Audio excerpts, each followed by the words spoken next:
GCIC. Cat. Big bangs. Cat. Skip all the small talk. Holla the room, let the Porsche talk. I heard you all talk. Call at the beach at the Broad Walk. This that garage talk. The family inside, dog. Just let the guys talk. How about we speak about pies, dog? I heard you get it for $5, dog. I did it like that. Heard I got 8 for the crack. Leaky and Bingo, they different like that. How we different like that? Me, I pull up with the blunt, and Bingo be sipping the yak. Dog, I be sipping the yak. My chick GCIC the bag. All right. Once again, it's the Garage Talk Podcast, powered by the One Life Collection. I'm your host, Bliss Santiago. Today we're talking about credit. So as I was saying earlier, you have a lot of people that want to get into home buying or buying a car, and they have issues with their credit. So I'm just trying to find out. So from your perspective, thank you for coming tonight. Appreciate your patience. I just wanted to talk to you about maybe as a credit repair specialist, like what services do you offer for your clients? So for us, our main goal, of course, is to help people who want to improve their credit. So we offer credit education. We offer the credit repair in itself, which is our part. But pretty much that's what it is. It's credit education and credit repair or credit consultation services that we offer. We also offer letters for people who want to repair their credit themselves. We offer calls in which, if they don't want to sign up with our actual programs, that we can look at their report and tell them exactly what they need to do in order to boost their scores or help their credit profile. So that's the main thing that we offer, is the credit repair, the credit consultations, and the credit education. So let me just ask you this. Let me back up. Let me just ask you, because when I was thinking about, and I was sending you the questions that I was thinking about asking, one of the first questions that I thought about when I asked was, what is credit? I'm from the old school. So I'm from the time when your mama light bill was in your name. You know, you had, most people had bad credit before they was 16 because, you know, they had the cable bill or the phone bill in their name and they didn't even know it. So Right. For people who are maybe thinking of purchasing a car, or maybe thinking about, you know, kind of get into the home buying process, can you kind of give them an idea of how important is credit? Like what is this big thing called credit? So credit is important for many things, not just for the big purchases, which are the houses and the cars. So credit, essentially, you hear a lot of people say credit is more important than cash in some cases, because some people, you can get things with your cash, but other things that you have to use your credit to get. So credit in a nutshell essentially is just your reputation, your financial reputation, how well you use your finances, and whether or not a lender or a creditor can trust you. So they look at your credit profile just to determine that, whether or not I can trust you just based on your credit, whether or not I want to lend you money, whether or not want to finance a house for you. It's just basically your reputation, your financial reputation. And again, like I said, it's important because people don't realize how much of everyday life things your credit affects. So even when you get insurance, they're looking at your credit. They may not do a hard inquiry, but they look at your credit to determine the rates that you get for that. When you go to get apartments, they're looking at your credit. A lot of times, this just depends on whether or not you have to put a down payment or a security deposit. When you apply for your water or light bill, they're looking at your credit. Someone told me that they had to put $900 down just to get their lights turned on, because they looked at their credit and was like, I don't know if I can trust this joker because of the way their credit looks. So credit is really important. Okay, you brought up something that I want to just hit on, because I've also experienced, you know, when talking to people, and when you're talking about the actual inquiries, and a lot of people don't understand what a hard inquiry versus a soft inquiry is. Now, I know a lot of times mortgage companies, when they're kind of trying to look and see where you are, they'll do a soft, what they call a soft pull. Mm-hmm. So what can you kind of just explain what's a soft pull versus what a hard inquiry is? Okay, so a soft pull essentially is just like someone's taking a peek at your credit. They're just peeking at it. It's kind of like with Credit Karma. That's people think, oh, if I sign up with Credit Karma, that's going to be a hard inquiry. No, it's just a soft pull. They're just getting a general basis of what's going on with your credit. A hard pull is they're pulling everything. They're seeing everything from the bureaus, what's on your full profile. And that's normally when you're trying to get approved for something. They're going to do that hard pull to see everything. But that soft pull is just a general peek at what's going on with your credit. And that does not affect your score. The hard pull affects your score. Okay. So a lot of times, and I've experienced this myself, when you're, I guess the downside of it is, from what a lot of people feel is that if you're trying to get approved for something, so let's say you're trying to get approved for an apartment. So you go to an apartment, they do a hard pull, right? Then you don't get the apartment. Then you have to go to another apartment. They do another hard pull. So in you trying to secure that apartment or whatever, everything that you do in your search alone is hurting your credit. So it's almost like I guess I kind of see the stigma, and my whole thing is what I do even as an agent. I know a lot of those agents, they get into the credit and they start talking Me, I'm like, you know what? I would rather send you to a financial person and let them pull your credit, let them actually look, let them tell you, because from what I've understood, from my time in real estate, is sometimes people are like, well, I'm going to pay this off, I'm going to pay that off. And some things weigh more than other things. So Right. You might have a bill on there, like you're like, I'm going to pay that bill off, but then really it didn't raise your credit score, but a couple points. So can you kind of, not necessarily, you don't gotta, I don't know. I just thinking on top of my head, because when you said that, it just kind of made me think about it. But can you kind of talk to that? In regards to the apartment, you want me to start there? Yeah, Have that's fine. Yeah.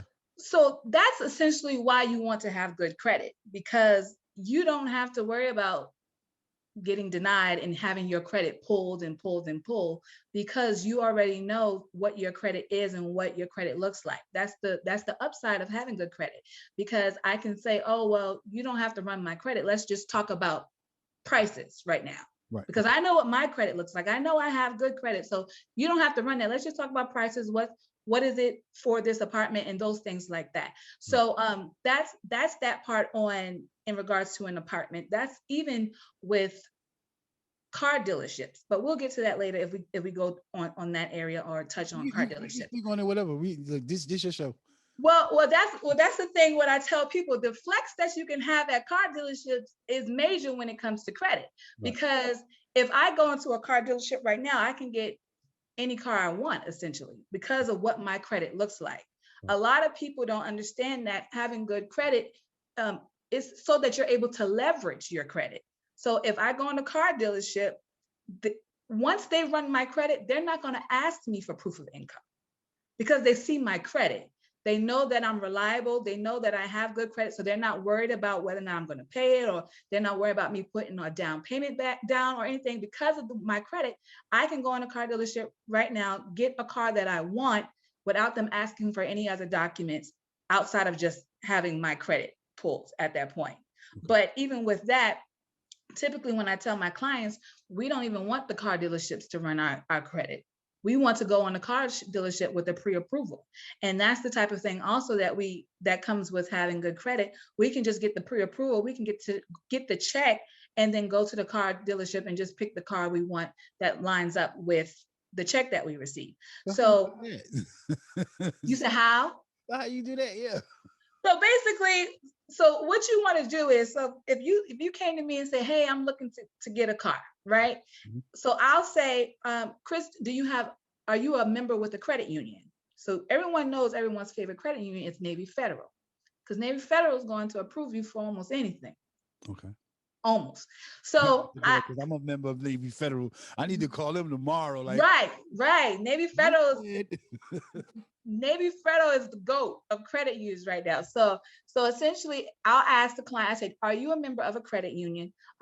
Do you have Navy Federal? Because like I said, I know the approval rates with Navy Federal, they typically try to get you better interest rates. So if you don't have a credit union, whether it be Navy Federal or not, because of course with Navy Federal, you have to have someone that's affiliated with the military in order to get in there. Right. So even if you can't get into Navy Federal, I say, okay, try a local credit union.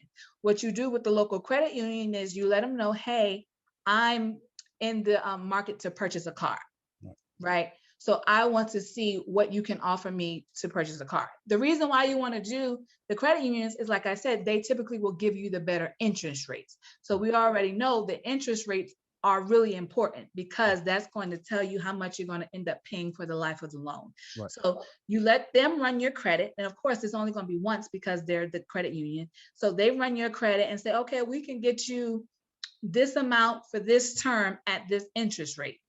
Right. So they'll give you that check. They'll say, here you go. You can go to the dealership with that check. Now, keep in mind, the credit union may not have the best rate, but typically they do. So if, for instance, we go to a car dealership, let's use Honda.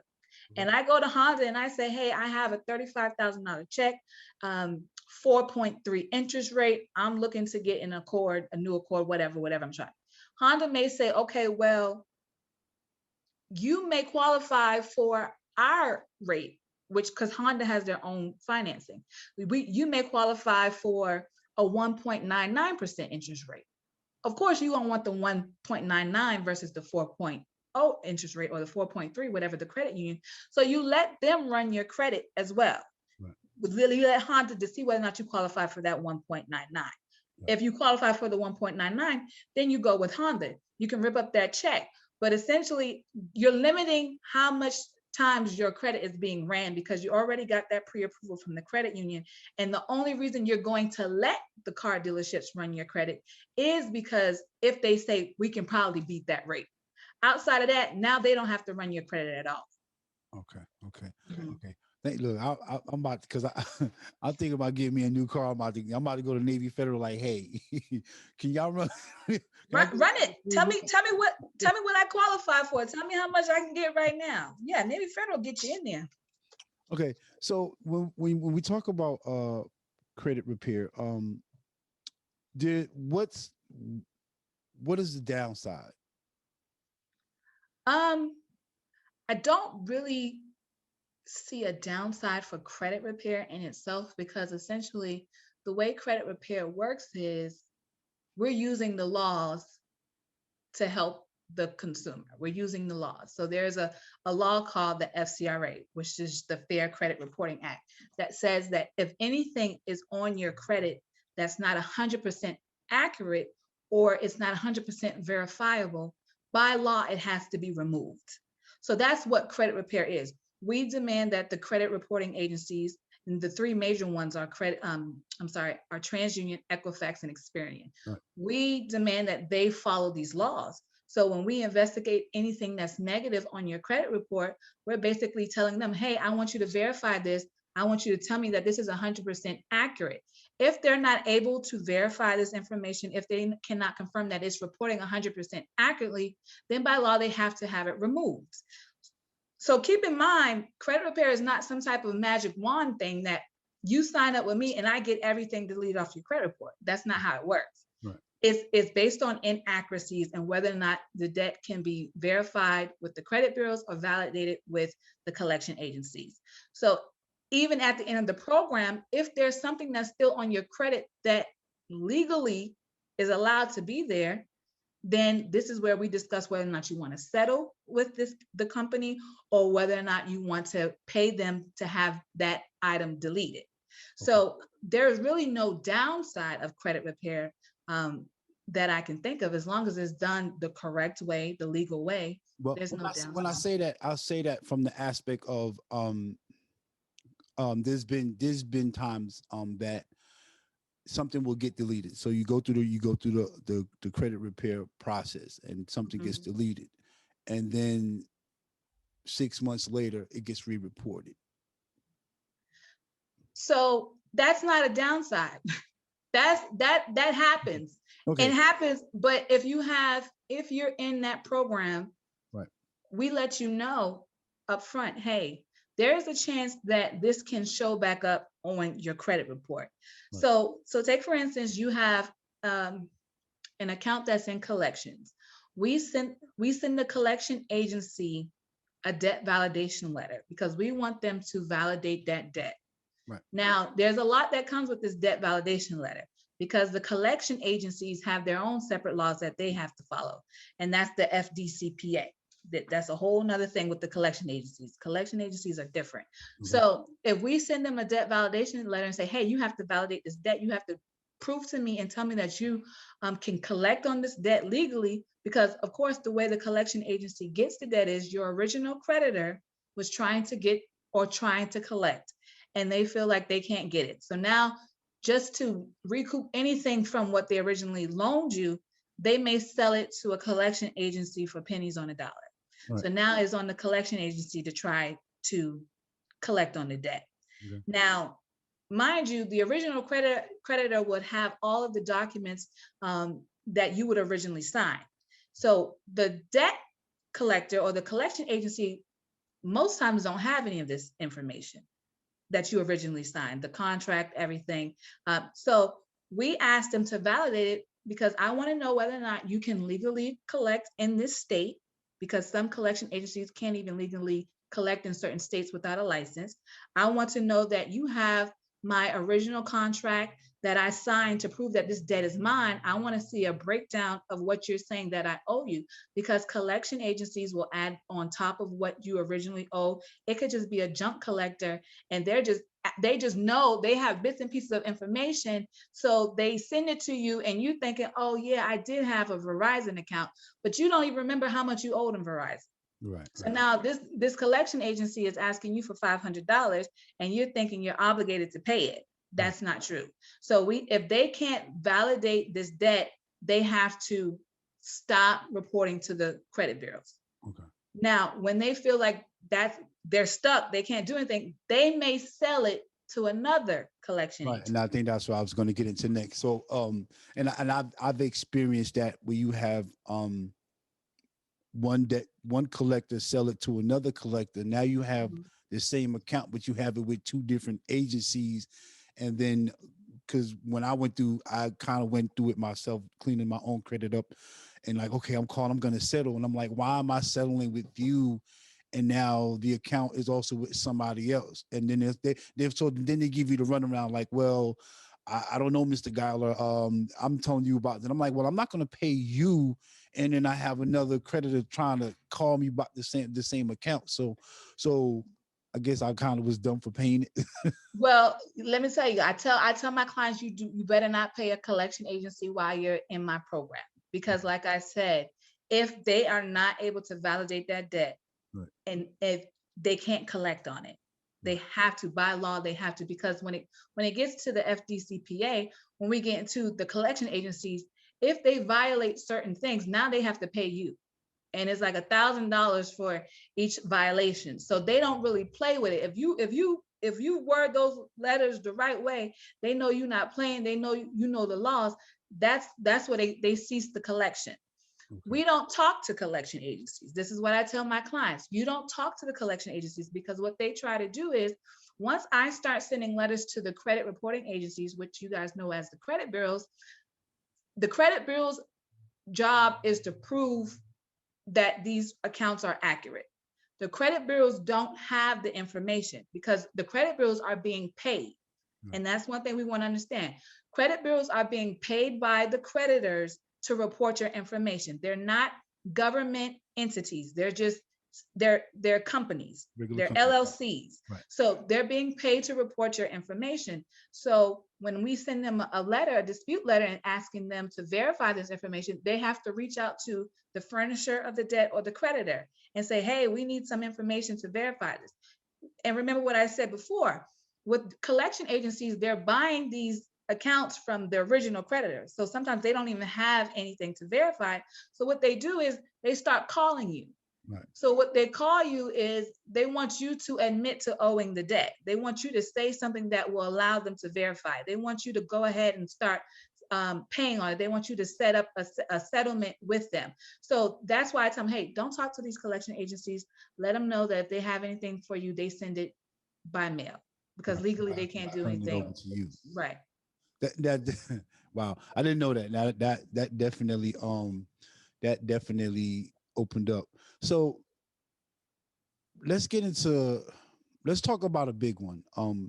And I've heard people talk down on them and Lexington Law. I don't know. I don't know. I've heard some people like I seen actually on Facebook. I seen it was crazy because I had already talked to you and set up the interview with you, and I was trying to get the young lady that was talking about. I wanted to get her also, but she was saying that Lexington Law they don't help you. Like they for some I don't know if you know anything about them, but she kind of had a negative review about them. Like if you trying to come to me for finance, don't use Lexington Law to repair your credit because they're garbage basically. Do you know anything about Lexington Law? All I can say about Lexington Law is that I have a lot of clients that came from them. And that's all I can say about Lexington Law. Oh, you could. This is a Garage Talk podcast, girl. All I can say is I have a lot of clients that come from Lexington Law. And I mean they've been with Lexington Law for 2 years. Right. Like I have a couple that they said they were with Lexington Law for 2 years and saw little to no change. So yeah, I definitely have a lot of clients that come over from Lexington Law. The only thing that I really can do, what I can say about Lexington Law, because honestly, I don't know much about them. One of the downsides of Lexington Law is they don't teach you how to build positive credit. Okay. So their thing is credit repair or deletions. That's what their thing is. Right. So let's keep in mind, even if you can get things deleted off your credit, that does not necessarily mean your scores are going to go up. Right. Right. So score increases and things come from building positive credit histories, and things like that. So Lexington Law does not help you build positive credit or teach you how to build credit. So that's the one thing that I can say about them. That's all I know about them. I think to the point of what you just said, I think when you look at a lot of things, especially in our community, I think that one thing that I noticed when a lot of the credit repair really, when it kind of jumped off in the early 2000s, when people started saying, hey, you can dispute these things. The good thing about it that I've noticed is it went from, I want to do this so I can do this to now it's an ongoing thing. So, even after you give me that 600, that 620, you know what? I'm going to stick with you because I want to have a good credit score, period. So I know in the beginning, it was more like, okay, I'm trying to buy a car. I'm going to get somebody to repair my credit for 3 months. When I get that 650 and I can get a car with 500 down, I'm going. That's it. I'm good. I won't pay no more money. Now it's more like, okay, I think as a community, I have to honestly say, as a community, we're more, we're more knowledgeable. We're seeking more information when it comes to credit, versus Right. back in the days where it was like you had some black people had good credit, some black people now it's like credit. Okay, you know what? I need to find somebody, and I need to, stay with that program. I think, kind of talking to people, a lot of, I guess some of the downfall from my point of view, just talking to people is that, you have somebody that may be a good credit repair specialist. They might have a good program, but then what most people run into is that the cost. So it's like, you want me to put $199 down and then I got to give you $100 a month. Don't get me wrong. I get it. You paying for a service, but more than likely, if you're in a situation where you're trying to build your credit, you're trying to put some pieces of your financial situation together. So even though you might want to do that, you may not necessarily have the finances to really, it's almost like it's a sacrifice, versus it being something that, is readily available that people can do and not really feel that sacrifice, because it's not an overnight thing. And I tell people that, and I don't like when they can't, especially when they can't get a house. And I mean, that's my industry. So that's kind of my focus. I don't know. There's other industries, of course, but is that they get discouraged. And I try to tell them it's not an overnight thing. Sometimes you need to get with the person that can look at your credit and walk you through it and be with you and stay with you. It's not an overnight thing like, oh, I'm gonna send these letters and in a month and a half, you're gonna have a 700. No, it's something that it takes time. And you really need, and I'm glad you brought up the education piece, because I think that's kind of what is missing with credit repair. It's like, I think I had a guy when I was younger and I was kind of dibbing dabbing, and it was like, yeah, just order your credit reports. Anytime they send you a letter, just send it to me. So there was no, oh, here, Chris, this is what you need to do. Let me sit down with you. Let me educate you. It was more just, just send me the $89 a month and, send me everything, any collector send you, just send it to me.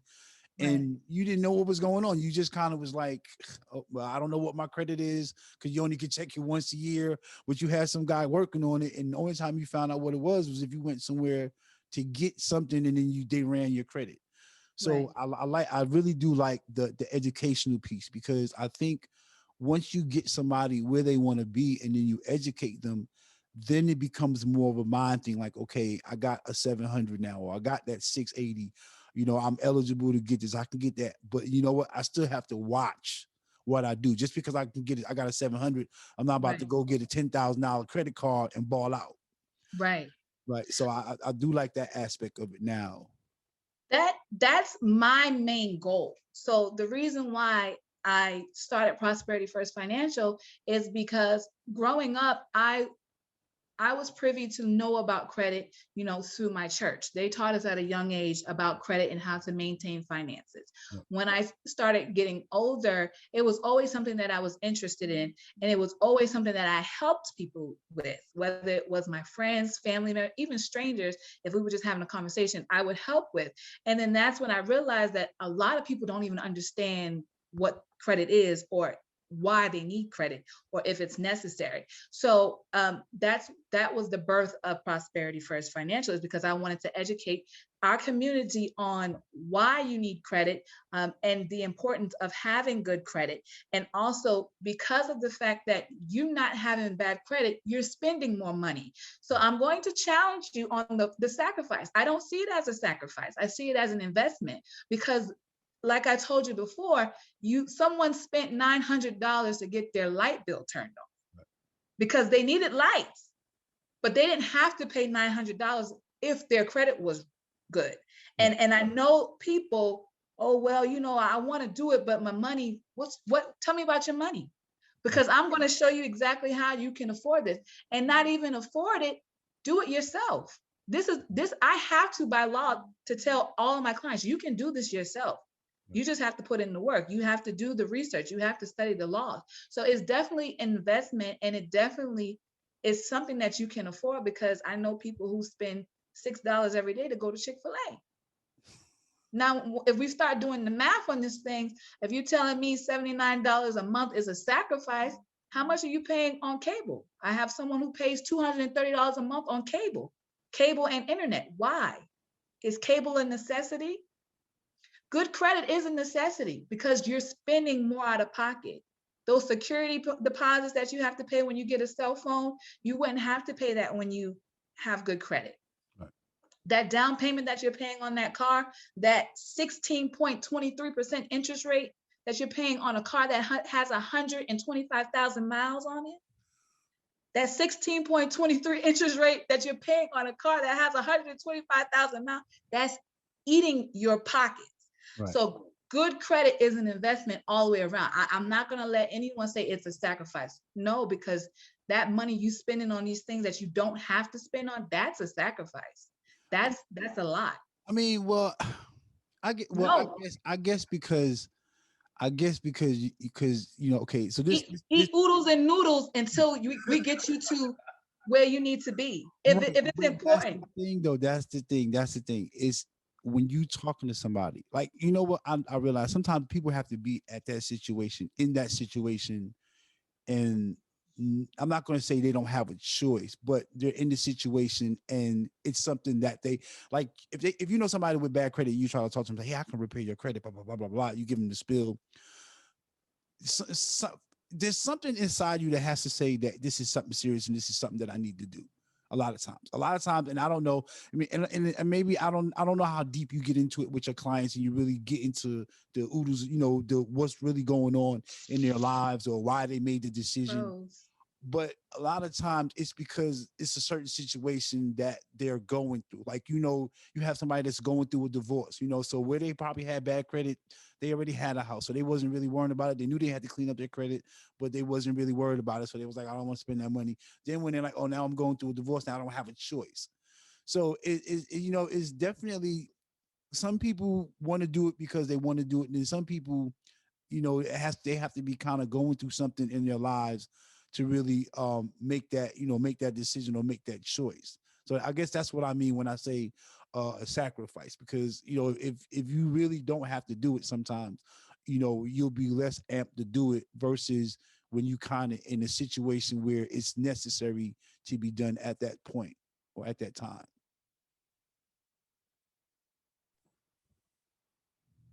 We're back. Yeah. Oh, yeah. We're back. Okay, I'm here. Oh. Oh, but as I was saying, like I guess, like I said, it just depends on what a person may be going through. When it comes when you say not making a sacrifice, but to some people, they it's all in how a person interprets it, I guess.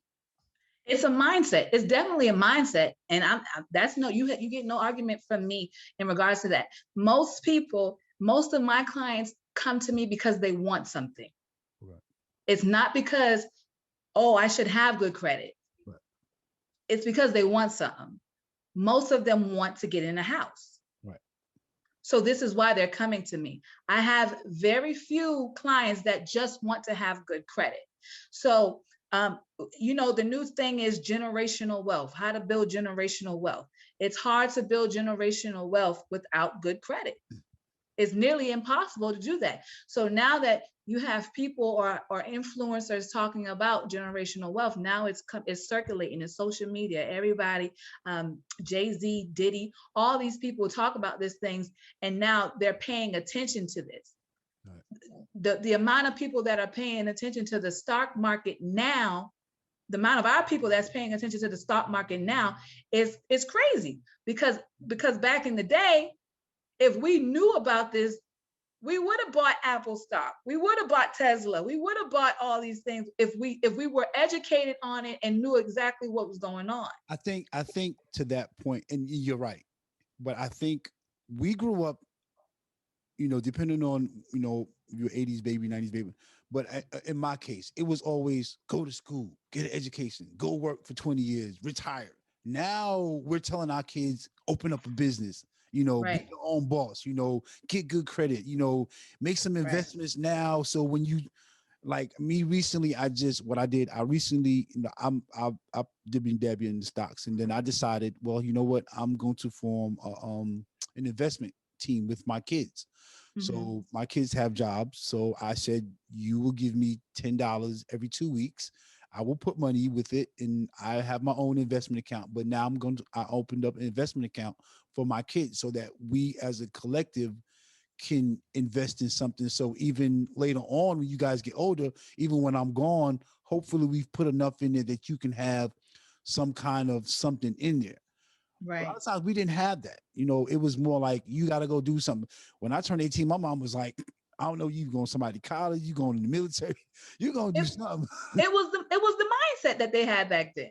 Right. Because they thought we had to work for everything. Right. When you hear people say you have to have 7 streams of income, they're not saying you have to have 7 jobs. Right. Right. No, I don't want you to have 7 jobs. Right. I don't want you to have 7 businesses. Right. I want you to understand that you have passive income, you have investments, you have things that can make you money without having to work so hard. Right. So the mindset back then is we had to work, and we already know how it was for us. We're not going to act like it was all on us. Right. Right. We know what they did to us. We know how they set us up. Right. So, the mindset had to change, and it's still changing, which is a great thing, that kids are starting to, younger kids, like I have a 19-year-old nephew who wants to invest in the stock market. He wants to buy stocks. He wants to do that stuff. So it's changing. It's slowly changing. But like I said, it was our mindset and how we were set up to fail, initially. So like I said, most people I know that come to me, it's because their end goal is they want something from having good credit. Yeah, and I think that's my biggest point, is that a lot of times when you're in a situation, and I use divorce because that's one of the big things, or you have two people that's like, oh, we want to buy a house together. One person has better credit than the other one, so it's like the other person has to get their credit together. Then they start searching for a credit repair specialist. So let's say somebody came to you and they said, hey, Ruth, what are you gonna do for me differently than somebody else may have done? Like what makes you a standout person? What makes Prosperity First Financial the best credit repair or credit restoration company around, is what you're asking me? I'm asking. Well, the first thing is, like I said, education is the most important thing to me, because even with that other company that we were talking about earlier, outside of them not even helping them build positive credit, they didn't hear from them. I'm name dropping. I'm sorry. I'm name dropping. They wouldn't even hear from them. So they would say, I would pay them whichever amount of money, or I would pay them monthly, but I would never hear from them. I would have to reach out to them to figure out what's going on with my credit. Right. So customer service to me is like number 2 outside of education. So every single last one of my clients, I want them to know that I'm working on your behalf. Right. So we have the free consultations where I explain the services. You sign up with me, you get a welcome call. After you sign up, we get a welcome call, and we're going over your credit line by line. We're going over your credit report line by line. Hey, what's this? Why did it get to this? Why is this in collection? Is this yours? We want to make sure everything is accurate. We want to make sure you're not a victim of identity theft. We're asking you all the questions. First thing, let me go back. First thing is, I ask you, what is your goal? Why do you want good credit? What are you trying to achieve? Oh, I just want to get in the house, I'm trying to get in the house. Okay, so I put that in your system. My client's goal is to get in the house by such and such time, because now your goal is my goal. That's what I want for you. This is what we're working towards, because it's a team effort. Right. So your goal is to get in the house by this time. Now I have your goal. Now we get to the welcome call. I'm going line by line. You're a family. I mean, it's a family experience. This is the thing. I want you to achieve your goals. I want you to be in a prosperous place. So we go line by line from your credit. We go over that. Now I'm telling you your action plan. I'm giving you a personalized action plan. This is what I want you to do this first round. Okay. All right. This is what I'm going to do in regards to your credit report, but this is what I want you to do. Right. In 35 days, you're going to receive an email for you to schedule a monthly review call. So now you're talking to me again. Right. You're going to be talking to me. I'm going to walk you through it step by step, month to month. You're hearing from me month to month. Of course, it's up to you whether or not you want to take those calls. So outside of that, I already know you're not going to find a service like Boz, because I'm with you from the beginning to the end. Right. Okay. You're not going to be lost. And if you are lost, I'm letting you know, hey, ask me, clear it. Let me clear something up for you. Let me know, because I have people, why can't I just pay this off? Right. You can pay it off, but let me tell you why you shouldn't pay it off. Right. Now, if you want to pay it off after I explain it to you, then go forth. Oh no, I get it. I understand what you're saying. I understand. So it's a whole process where I'm going to be here. You're not left alone to try to figure this out by yourself. You're not left alone just giving me money from month to month and you're not sure what I'm doing. Right. You're getting emails. it's just a personalized process Right. that we offer. I think I kind of fell into that where it was like, okay, being in the military, needing security clearance and having things on my credit and just, calling and making those settlements and paying stuff off.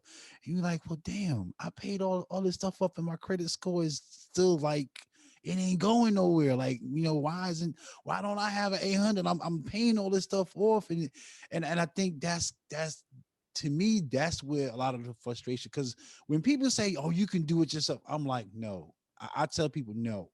Yeah, you might think you can, but I think it's such a process that you have to go through that if you don't necessarily know what you're doing, then you do need to seek a professional, because I'm a living witness that looking at your credit and calling these people and saying, okay, we cut it in half if you pay it today. Okay, you know what?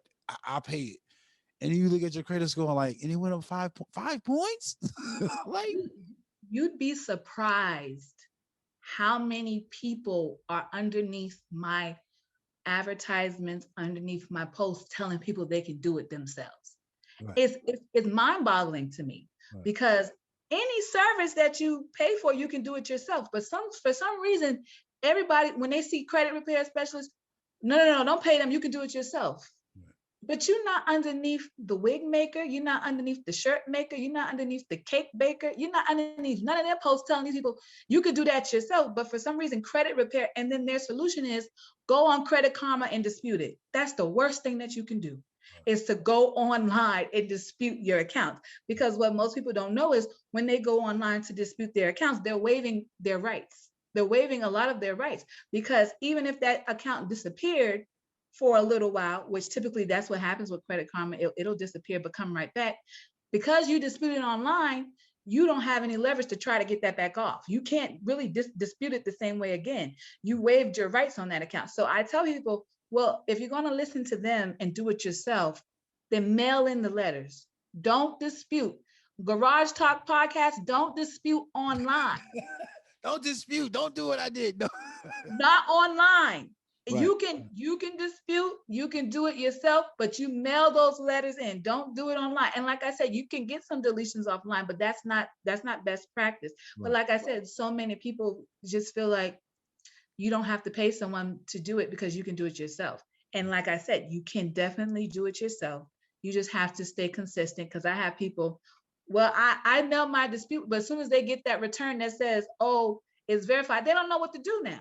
Right. I sent my letter, but they didn't delete it. So what do I do now? Right. That's where I come in. I know what to do now. Right. I know what to do when they say it's verified. And then the biggest misconception with credit repair is that the first thing that people look at is the credit score. I don't focus on your credit score first. I focus on your credit profile first, right. Because you can have a 720 credit score and still get denied for certain things, right. Because your profile isn't the way it's supposed to be.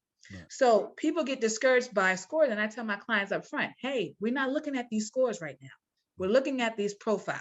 So we're going to try to get this profile cleaned up. We're going to get you to start building positive credit. We're going to start getting you to make sure you paying on time. Make sure you pay y'all bills on time. Put them bills on time.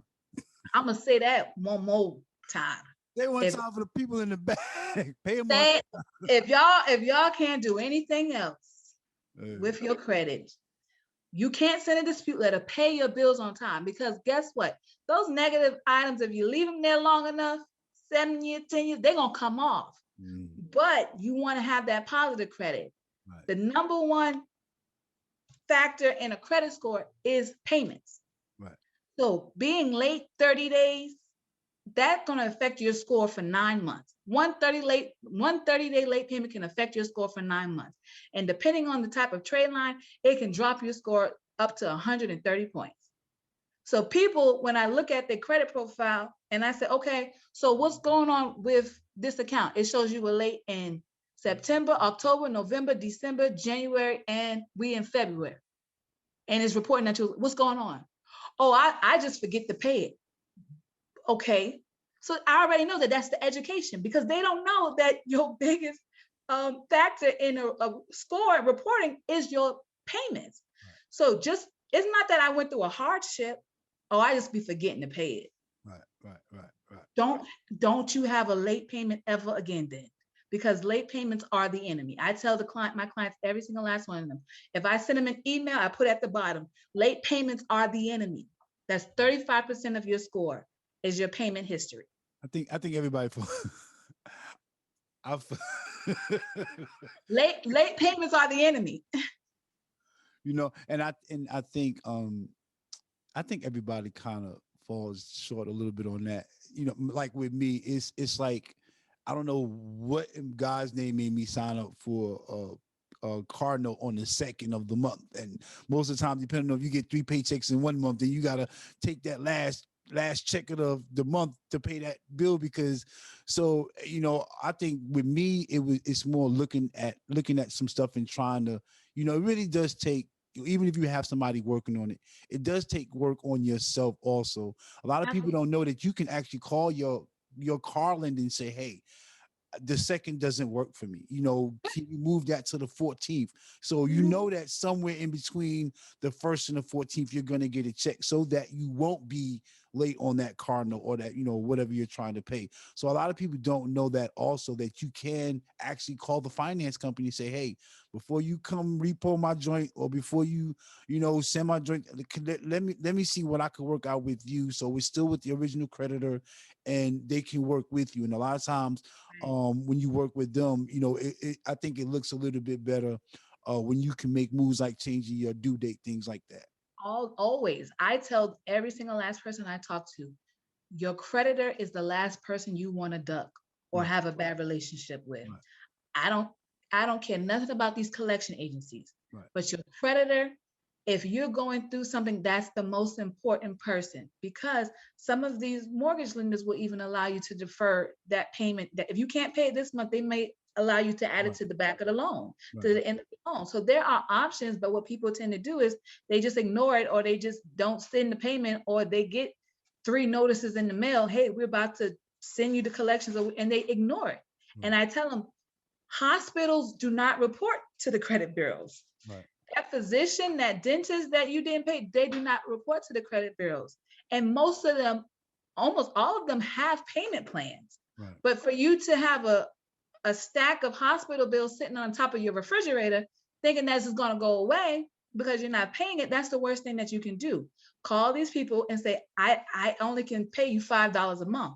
A lot of them will let them do it. A lot of them will let you do it. Yes, I had nose surgery last year, and for the past year and a half, no, this is just about a little over a year now, I've been paying them like $10-$20, and I'm good. My accounts is good.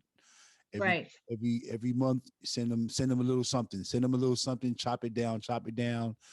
And I haven't had any problems. They don't call me. We just make sure that payment goes out. They get it. They send a receipt. And no, we don't have no issues. I don't have nobody calling me. I don't get no emails from them. And I know that, I'm not sending them $100-some, but, whatever I can send them, the anesthesia, all that, the doctor, because you get like 3 bills. I didn't even know that. I'm telling you, I didn't know that when you get a surgery. 4 bills before they the hospital, the doctor, and the anesthesiologist. Radiologists, all of them, they're gonna bill you separately, and you looking at this like, wait a minute, I only went to one place. No, they sending you separate bills, and you're responsible. So people are like, I don't know where that's from. Well, did you get X-rays done? Yeah, that's who the radiologist is. So you got to pay them.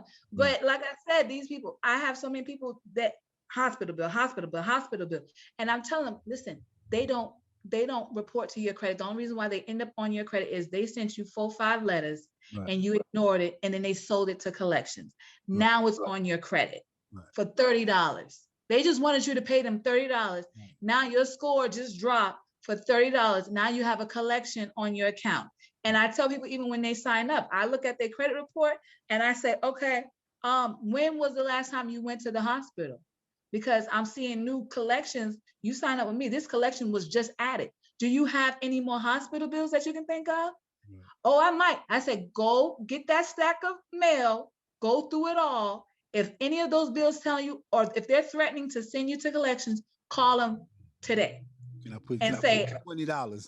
I don't have much, but I'm gonna put something. Just don't send me, because you just don't want it to go to collections. And a lot of people just don't understand. They just feel like, oh, it's a bill and I can't afford it. No, they will work with you. These hospitals will work. Some of the hospitals will even settle with you. I mean, if you had a surgery or something, you didn't have insurance, and some of these people have insurance and they don't even know why they have a bill. So pick up the phone, call your insurance provider to see whether or not they were supposed to pay this. There's no need for just to let these letters. And this is just a part of the accountability. This is a part of just being responsible at this point, because you know that you're getting these letters and you know that you did go to the hospital. You're just confused. Why do I owe this much? Find out, because it's going to end up on collections if you don't pay it. Okay, I'm gonna ask you a stupid question. It's not stupid. Question? It's not stupid. What is FICO? So FICO is a score. I know it's so FICO. So let me help you out. Right, thank you. And this is what a lot of people get confused with.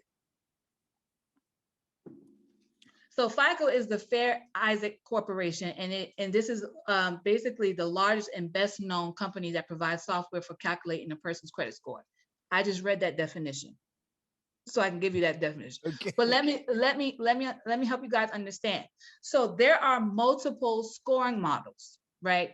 So with my clients, they use Identity IQ for the credit monitoring, because we have to monitor their credit from month to month. We pull their credit reports month to month to see if there are any changes. That particular scoring model for that credit monitoring that we use is Vantage Score 3.0. So there are numerous scoring models, and FICO is one of them. So the way it works is Identity IQ, our credit monitoring, will say you have a 680 credit score with TransUnion. Right. You may look on your banking app and look at, and it's reporting from TransUnion, and it says you have a 703. So now this is where a lot of people get confused, like which one's right, which one's right. Both of them are right. It's just different scoring models. Now, where this comes into play is when lenders check scores, they look at different scoring models. Most lenders will look at FICO 2.0 or FICO 8.0 for a score. So you have most car dealerships will look at a certain score. Mortgage lenders will look at a certain score. Just creditors in general will look at a certain score. So these score modules play an important impact based on what type of loan you're trying to get and what the lender is looking at.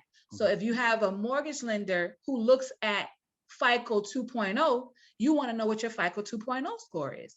Because even though that Vantage score is saying you have a 730, if we look at FICO 2.0 and it says you have a 580, then that's what the mortgage lender is going to see. They're going to see that 580. So this is the difference between the scoring apps and the scoring models. Is most lenders use different models for different approvals and different things. A good way to keep in track of that is myficoscore.com. So MyFICO will give you pretty much all the models.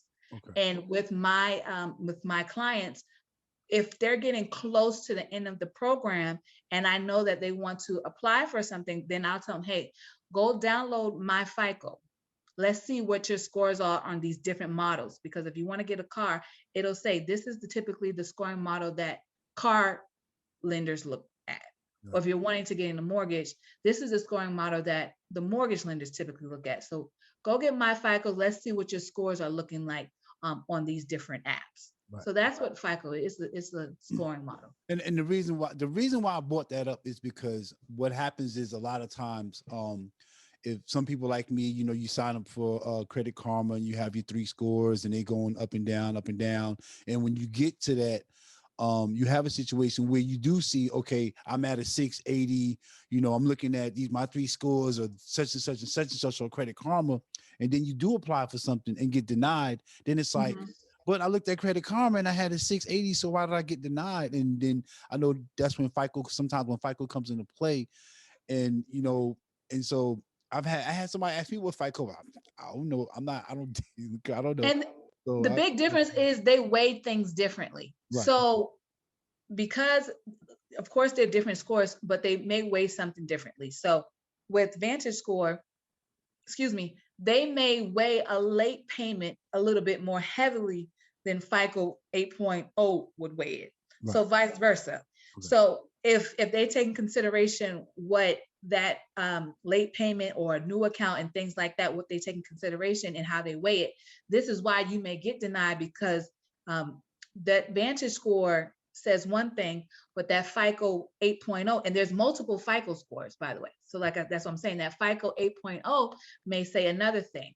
So that's why it's important to understand. And also, too, remember what I told you about the credit profile in general. Right. We focus on that because, like I said, you can have a 720 and still get denied. Right. So if you keep in mind certain things, and like I told you before, a late payment can affect your score for 9 months. Now, you may have a repossession, and that repossession is 6 years old, but it's still on your credit profile.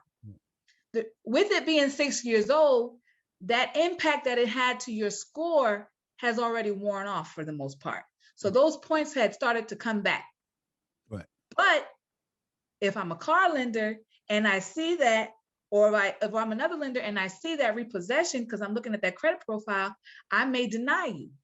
Or I may hit you with a high interest rate, even though you have that score that's up there. It's only because that negative impact had started to weigh off, but it's still on your credit profile. So this is why we focus on the profile first and the score second. Everybody want to get in the 700s. Well, you can get in the 700s with one credit card and an installment loan, but you may not get approved for anything because there's no thickness in your credit profile. No, you have one credit card and one installment can get you to that 700 or that 680. Right. But most lenders want to see other things than that on your credit. Okay. I think what I was told a long time ago was depending on what you're going for is like if you're going for a mortgage, that they're looking for if you have any what you call it, not repossessions, but when your house goes in like foreclosures or foreclosure. Things like that, and if you're going for like a car, they're looking to see if you have any repossessions or how many late payments you have to any other car lenders.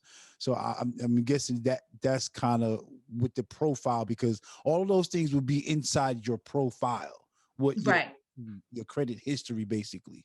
Yeah, it's all on your credit report. It's just your credit report. We call it a credit profile. So that's just everything that's showing on your credit report.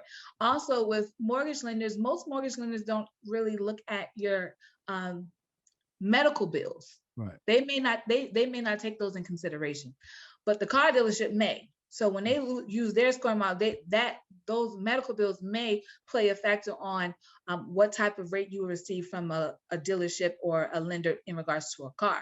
So all of these things that they look at, because collections, essentially, most mortgage lenders want you to have a certain amount worth of collections. After that, they're just adding all this stuff to your debt to income ratio. Right. And now, that's going down your debt to income ratio, and you can't get approved for that house that you want because you have all these collections. And this is where the mortgage lenders and the realtors say, well, let's just pay everything off.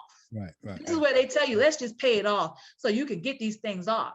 And like I said, that's not anything that I would recommend you do. But if you're desperate and you just want to hurry up and get in the house, then pay it, but make sure you get in writing that if you pay it, that they're going to delete it off your credit report. So that's how you end up in that position, because your realtor is saying, well, if we get this, that, and this off, you can get into this house. My goal is not to just get you in a house. My goal is to try to get you the best interest rate possible while getting in the house. You can get into a house with a 580. I don't want nobody getting in a house with a 580. Right. All right. I'm about to let you go in a minute. Okay, but you brought up something, and I want, as a realtor, I want you to explain this from the financial side. Explain the debt to income ratio.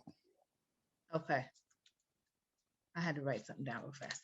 Okay, so basically, debt is what you owe. Income is what you have coming in.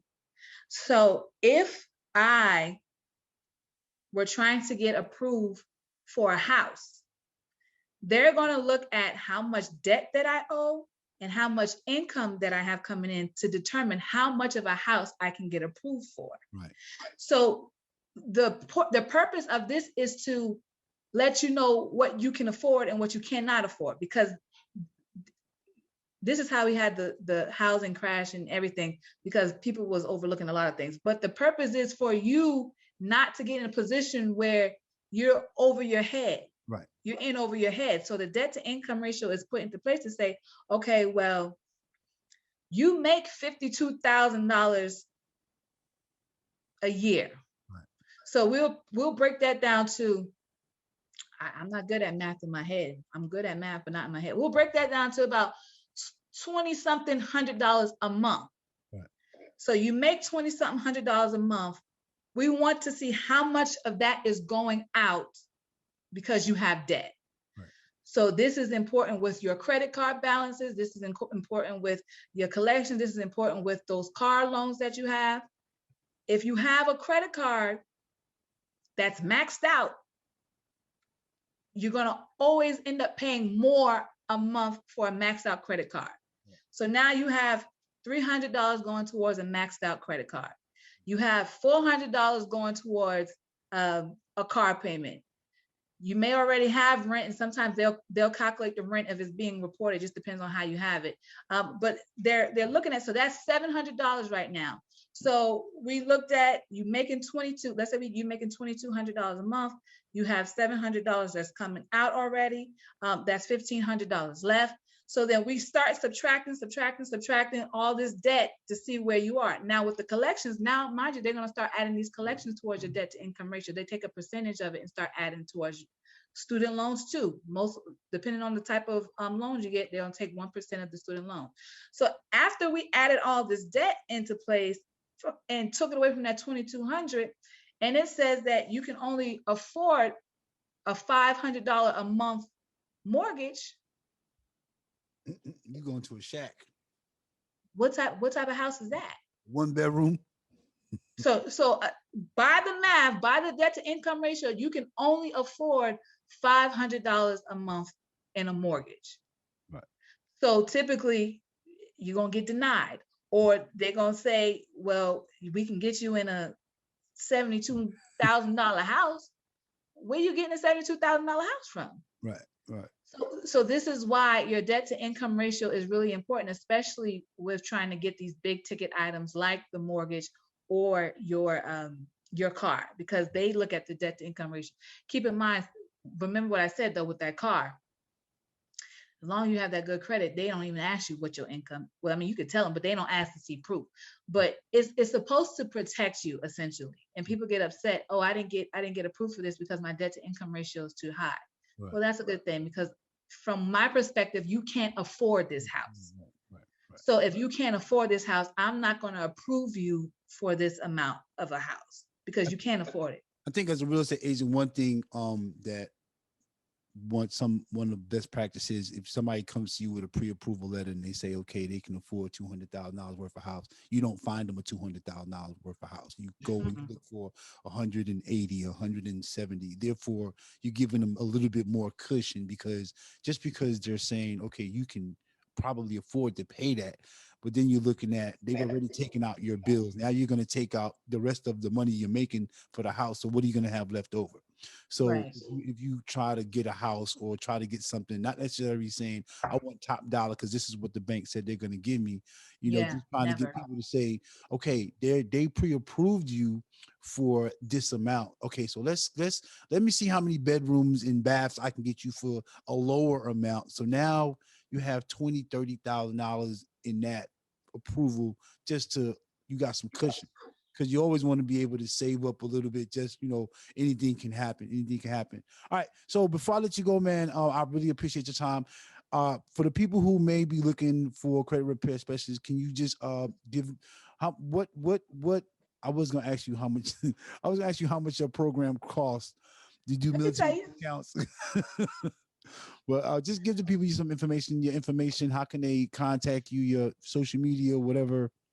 Okay. And one thing I wanted to hit on when you was talking about that house, a lot of things that people don't realize is and I'm gonna say this and then I'm gonna get away from it. If you can help it, don't share debt. And this is for my married people. This is for the boyfriend and girlfriends who want to get houses and stuff together, which I don't recommend, but that's y'all business. But specifically married couples, if you can help it, don't share debt. Okay. If one of you guys can get into this house without putting the other person on that loan, then do that, because now you just opened up yourself for an investment. You know, you can get investment property now because your spouse's credit is freed up. But once you both are sharing that debt, it's hard for you two guys to use, leverage your credit that way. Right. So if hubby can get the house with his income and his credit, then do that. Now, I'm not telling you not to get on the title. I'm not saying don't get on the title. Get on the title. Right. Get on the title, sis. Don't let them play with you. Right. Get on that title. But you don't have to get on that mortgage. You don't have to get on that loan, free. And like I said, that's just education. That's good. That's good. No, that's definitely good, because, and a lot of people don't know that especially here in South Carolina, yes, one person can get the mortgage, but then when you're doing the paperwork, both people can go on the deed. So right. A lot of people don't know that, but yes, you can do that, definitely. Yeah, he can't sell that house from under you just because he paying the bill. You on the deed, you on the title. So that's what I'm saying. You don't, and that's a lot of people say that. Well, I want to make sure I'm on it, so in case something happens, then get on the title. You don't have to get on the mortgage. Right. Let him, let that hit his credit. The VA loan. Do whatever you got to do. Let that hit his credit. And then down the line, if y'all want to get investment property, you use your credit for that. And now y'all have two properties. But that's another, You're right, though. You definitely. I forgot all about that. I totally forgot about that. That yes. We don't, if you ever can help it, don't share debt and don't co-sign for people. That's another topic too. We're not going to get into that. I don't care if it is your great auntie. Stop co-signing for people. Stop co-signing for people. I had to stop co-signing for people. Hey. I have so many people. Well, I got this for my sister. Why? I was trying to help her. No, don't help her like that. Help her by helping her get her credit straight. Don't co-sign for these people. Your children, that's different. Right. Everybody else, don't co-sign for them. Put your children on your cards as authorized users. Start building their credit now. Certain cards will allow you to put them on it at a young age. Right. But most cards, you can put it on their 15, 16, 17. Start building their credit that way. Put it on your card authorized. There's a lot of information. We can't get into it. But you can sign up for my program, and I can give you that education. I can give you all this information. So our phone number is 843-968-1035. That's 843-968-1035. Our office hours are Monday through Friday, 9 to 5:30. So you can reach us with that number. Our social media, where are we at? We're on Facebook, we're on Instagram, Prosperity First Financial. On Facebook, it's Prosperity First, and the first is just the number 1 ST Financial LLC. That's Facebook, Prosperity First Financial LLC. Instagram is Prosperity First Financial. Of course, our website is prosperityfirstfinancial.com, www.prosperityfirstfinancial.com. We're not spelling the first out on anything. It's just the number 1 ST. You can Google us. We're Googleable. You can Google us. You on Google, y'all. Yeah. We Googleable. You can Google us, and then we can help you guys. We definitely want to help you. We have different packages. We have month to month. We have one-time payment packages.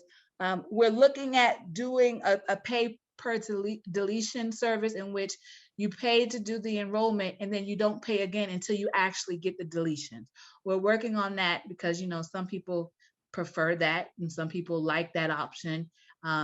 But it's a work in process, because I'm questioning whether or not I want to do that, because I know a lot of people say, oh yeah, I don't want to pay you until you get it deleted. Right. And then I get 6 or 7 things deleted at one time, and now you got to pay me for those 6 or 7 things.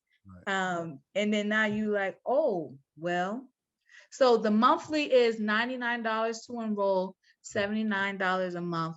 you do have to pay for your credit monitoring, and that's $21.99. We're reasonable. That's reasonable compared to a lot of companies. And the one-time payment, you can do the $3.99 one-time payment and then get the credit repair free after that for 6 months. And then the only thing that you have to pay is the credit monitoring, which is $21.99 a month. So they pay three. So you pay $3.99 up front. That's good for 6 months.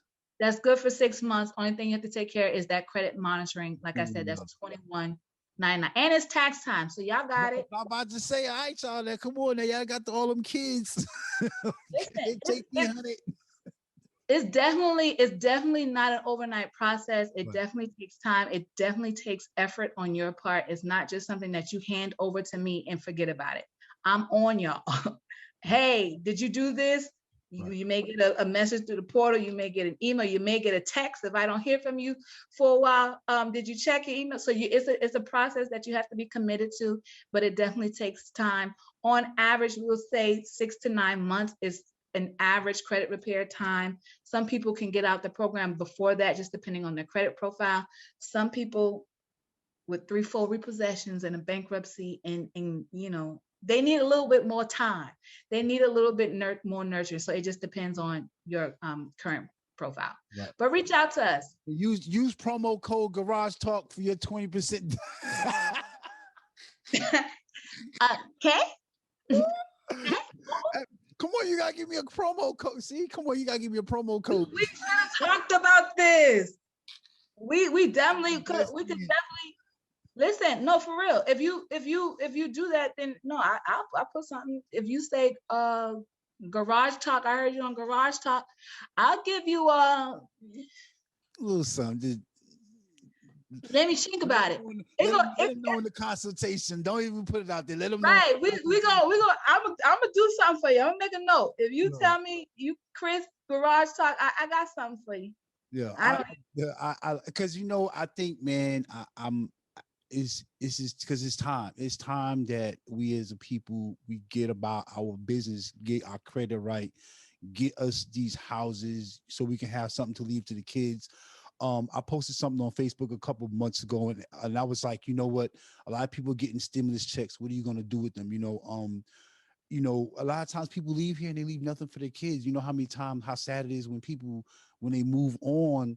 And, the kids have to go and do GoFundMes and because we didn't leave them anything, So it's definitely time that we not necessarily just think about ourselves, but we also start thinking about later on and what are we leaving our kids. And, that goes into that generational wealth.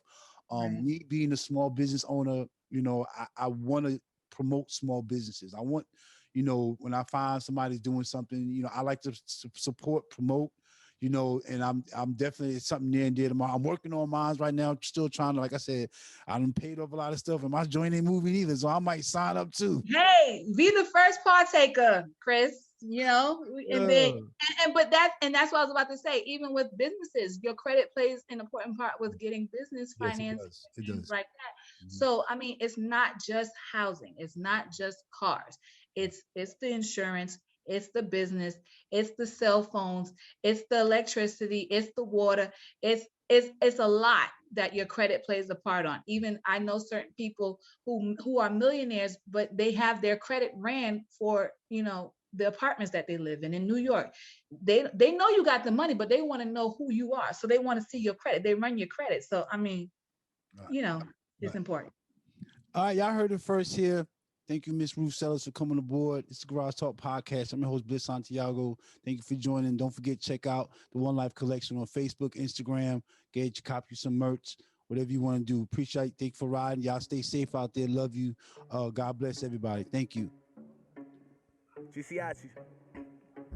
Skip all the small talk. Highlighted room at the porch talk. I heard you all talk. Call at the beach at the broadwalk. This that garage talk. The family inside, dog. Just like the guys talk. How about we speak about pies, dog? I heard you get it for $5, dog. I did it like that. Heard I got 8 for the crack. Leaky and Bingo, they different like that. How we different like that? Me, I pull up with the blunt, and Bingo be sipping the yak. Dog, I be sipping the yak. My chick, GCI, the bag. Keep it 100.